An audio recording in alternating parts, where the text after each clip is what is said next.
Tensions between Iran and Israel, two powerful nations in a volatile region, have reached a dangerous new high, escalating at an alarming rate with potentially devastating consequences for the entire Middle East. Both sides are launching strikes, engaging in direct military actions that were once considered unthinkable, risking a wider regional war, a catastrophic scenario that could draw in other countries and destabilize the entire area. The world watches anxiously, glued to their screens, as the situation unfolds with each passing hour, hoping for de-escalation, praying that cooler heads will prevail and prevent further bloodshed. As the conflict edges closer to open warfare, a full-scale confrontation that could have unimaginable repercussions, the U.S. position adds uncertainty, a critical factor in this delicate balance of power. Former President Trump's ambiguous stance, a policy of strategic ambiguity, leaves many wondering what course of action the U.S. might take, leaves allies and adversaries guessing, creating a climate of speculation and heightening the risk of miscalculation. Iran warns any direct U.S. intervention, making it clear that any involvement would be viewed as an act of aggression, will trigger severe retaliation, a swift and decisive response that would target American interests in the region, against American assets, putting U.S. personnel and infrastructure at risk across the Middle East.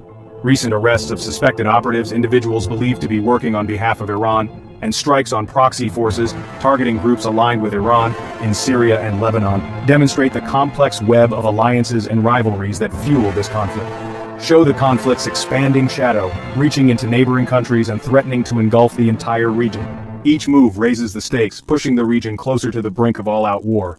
The question: can diplomacy stop this spiral? Can negotiations succeed in preventing a catastrophic war before it's too late?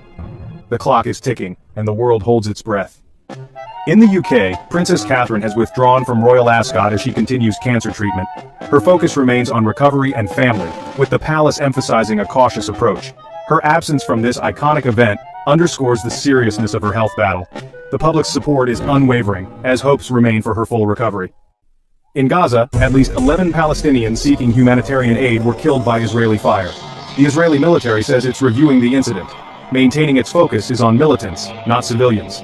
Aid agencies warn of a total collapse of order and deepening famine, as chaos and danger surround every aid delivery. These deaths highlight the catastrophic conditions and the ongoing failure to protect civilians. Deep beneath a mountain near Qom, Iran's Fordo nuclear facility stands as a fortified stronghold.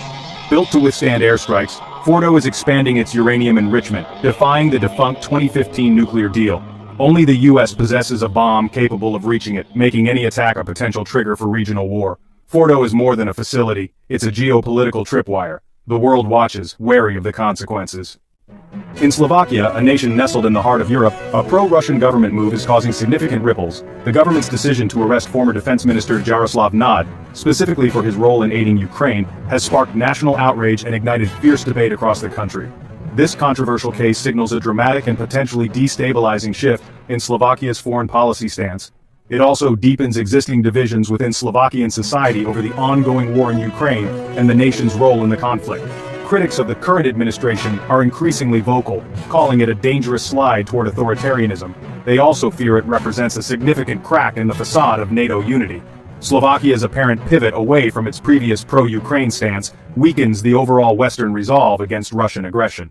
The far-reaching impact of the war is now acutely felt, not just on the front lines, but also in the political arenas of Europe, demonstrating that the consequences extend far beyond the battlefield itself.